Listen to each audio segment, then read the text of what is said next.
O confronto no Oriente Médio já começou a mexer com as rotas comerciais, energia, combustível e até o abastecimento de água em alguns países da região, para vocês terem uma ideia da dimensão do que a gente está vivendo agora. E quando esse tipo de coisa começa a travar, meus amigos, o impacto acaba se espalhando pelo mundo inteiro. Com o bloqueio do Estreito de Hormuz, a gente teve milhares de embarcações ficando paradas. Embarcações que estão agora, inclusive, esperando autorização para poder atravessar, com medo de ser bombardeado. Incluindo navio-tanque, navio que carrega petróleo, que carrega combustível. Só para referência, essa tensão já fez o preço do petróleo Brent subir para acima de $100 o barril, tá? Então hoje a gente vai entender como essa crise pode afetar o preço do diesel e da gasolina, o que está acontecendo de fato com o fornecimento de gás natural e como é que isso pode impactar outros setores da economia que pouca gente imagina. Vamos falar sobre isso? Para começar, eu quero sinalizar de que o próprio governo iraniano tem mandado sinais contraditórios. Enquanto o embaixador disse que o país não pretende manter o estreito fechado permanentemente, o novo líder supremo falou uma vingança,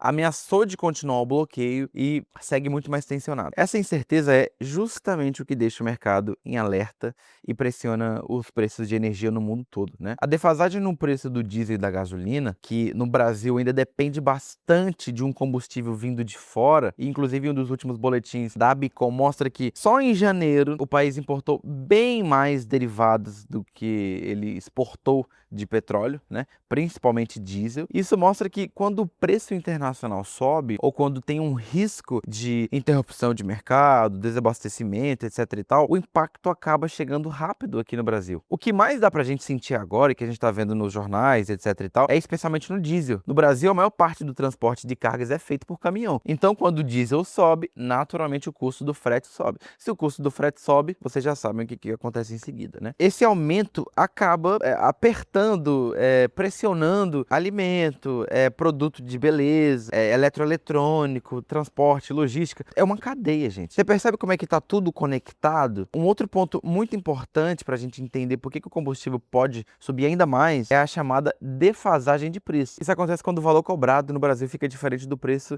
internacional do combustível. Hoje, essa diferença está enorme no diesel. A gente está falando de 10, 20, 30% em poucas semanas. Nos polos da Petrobras, o diesel está com uma diferença de preço de quase 48%. Isso é muita coisa, gente. Ou seja, ele está saindo aqui no Brasil bem mais em conta do que o mercado lá fora. Quando essa diferença fica muito grande, quando ela fica muito perceptível, até para os cidadãos mais comuns, começa um problema. Importar combustível deixa de ser vantajoso para as empresas, porque o mercado nacional tem essa necessidade. Isso vai reduzir a oferta no mercado interno, porque tem muito mais gente precisando, né? E vai aumentar ainda mais a pressão para que os preços subam e voltem a se aproximar do valor internacional. Já a gasolina, ela está praticamente alinhada com uma diferença de apenas 0,62%, é menos de 1%. Na prática, isso quer dizer que para zerar a diferença entre o preço do combustível no Brasil e o valor praticado lá fora, o valor internacional, o litro do diesel teria que subir cerca de R$1,60. Isso é muita coisa. Enquanto a gasolina precisaria aumentar em torno de 62 centavos. Só que essa conta já foi bem pior. Para vocês terem ideia, na segunda-feira, no dia 11 de março, quando a cotação do petróleo disparou, inclusive,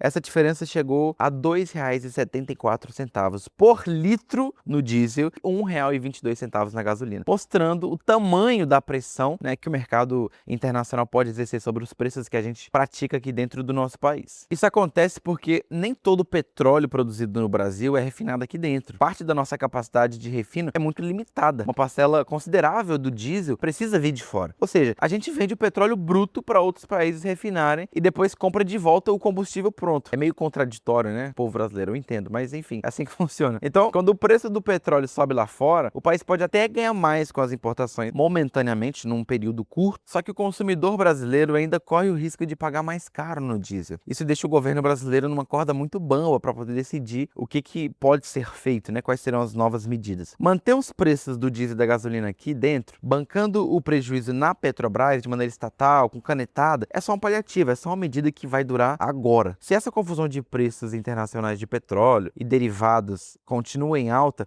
o que a gente vai ter é um cenário onde a Petrobras vai seguir muito sufocada, né? O problema de fornecimento do GNL não para no petróleo. Mas e sobre o fornecimento de gás natural? O conflito começou a afetar também o GNL, que é o gás natural liquefeito. Para vocês terem noção, desde o fim de fevereiro, a gente teve navios carregados de GNL praticamente simplesmente parando de sair pelo Estreito de Hormuz depois que a gente teve os ataques atingindo aquelas instalações importantes de exportação no Catar. Eu estou falando aqui de cerca de 80 milhões de toneladas de gás que passam por essa rota todos os anos. Então, qualquer interrupção gera um impacto muito grande, muito significativo no mercado, né? Que não só pode chegar a bilhões de dólares por dia, mas como pode mexer com toda uma economia e toda uma mecanogênese, né? Países que dependem muito desse gás, como o Japão, por exemplo, Coreia do Sul, Índia, já começam agora a sentir esse efeito, porque eles usam muito combustível tanto para gerar eletricidade, como para poder manter as suas indústrias. Enfim, são combustíveis muito importantes para a própria economia deles, né? E o problema não é só esse. O gás natural também é base para muitas indústrias químicas que usam o gás, o petróleo, enfim. O problema não para só aí, porque a gente tem também as indústrias químicas sendo atingidas, né? As indústrias químicas utilizam na produção de fertilizante, plástico, até medicamento, para vocês terem ideia. Por isso que alguns setores da indústria farmacêutica já começaram a soar um alerta, né? Esse medo exacerbado de que a falta de gás ou o aumento do preço do petróleo, dos outros combustíveis, acaba encarecendo a produção desses produtos, que, como eu disse, é tudo sobre um efeito cascata. Se você está entendendo o nível do problema de que eu estou falando, curte esse vídeo, comenta aqui que seu feedback é muito importante, tá? Outros setores da economia que são muito importantes, que um ponto que pouca gente está comentando, mas que pode virar um problema enorme no Oriente Médio, é a questão da água. A gente teve alguns jornais, algumas mídias falando, mas vamos nos aprofundar aqui. Muitos países da região simplesmente não têm água doce o suficiente, então eles dependem de um processo chamado dessalinização, que basicamente pega a água do mar e remove o sal para você tomar ela potável. Para você ter uma ideia do tamanho dessa dependência, no Kuwait, cerca de 90% da água potável vem da dessalinização. Em Omã, mais de 80% da água potável vem de dessalinização. Na Arábia Saudita, algo perto de 70%. Gente, eu tô falando de milhões e milhões e milhões de pessoas que dependem diretamente dessas usinas que ficam espalhadas aí pelas costas, né? E aí entra o risco desse conflito. Muitas dessas instalações ficam perto de portos, bases, áreas estratégicas, etc., que acabam virando um alvo para ataques militares. São coisas que acabam se tornando vulneráveis pela natureza daquela produção, né? E isso não é só um problema industrial, acaba se tornando algo bélico, militar, né? Pode virar uma crise de abastecimento de água para cidades inteiras. E é por isso que tem analista que já começou a levantar esse alerta. Se a guerra continua escalando, ela não ameaça só o petróleo da região, ela ameaça alimento, ela ameaça logística, ela ameaça água, fundamental para a vida. No fim das contas, quando a gente olha para tudo isso junto, dá para entender por que esse conflito preocupa tanto os economistas e os governos ao redor do mundo todo, né? A bagunça nas rotas de energia, o corte no fornecimento de petróleo e gás e os ataques contra essas infraestruturas essenciais acabam gerando impactos que se espalham pela economia global, porque a gente já não está falando mais de países que querem proteger certas rotas para favorecer o mercantilismo mais forte para um lado ou para o outro, mas sim sobre uma guerra de dois adolescentes onde os Estados Unidos quer tirar de qualquer forma, qualquer possibilidade que a China tem de tornar a supremacia, e a China também de cada vez ter mais capilaridade em vários lugares do mundo e cada vez controlar mais esses países que muitas vezes são deixados de lado pela Organização das Nações Unidas, pelas grandes entidades, e eles acabam fazendo alianças muito importantes e que nesse momento são testadas. Então, no fim, agora, tudo depende de até onde vai essa escalada, porque se o conflito continua se ampliando, o impacto pode acabar chegando aqui. Se você ainda não é inscrito no canal, você não quer perder vídeos como esse, curte, comenta, compartilha esse vídeo, que o seu feedback, como eu disse, é muito importante. Como no título do vídeo eu falei que seria sobre os impactos que essa guerra e esses conflitos podem acabar causando no Brasil, vamos nos debruçar nesse tema, gente. O Brasil é um país que sempre buscou manter uma posição neutra em tempos de guerra, porque ele nunca se deu exatamente muito bem com esses cenários mais bélicos. A gente teve uma participação ali ou outra, mandando alguns soldados em algumas das grandes guerras, a gente teve um apoio meio que militar em algumas situações que a gente teve na América do Sul, coisa assim, muito, muito esporádica. Mas como eu disse no último vídeo, na França o Macron já aprovou recomeço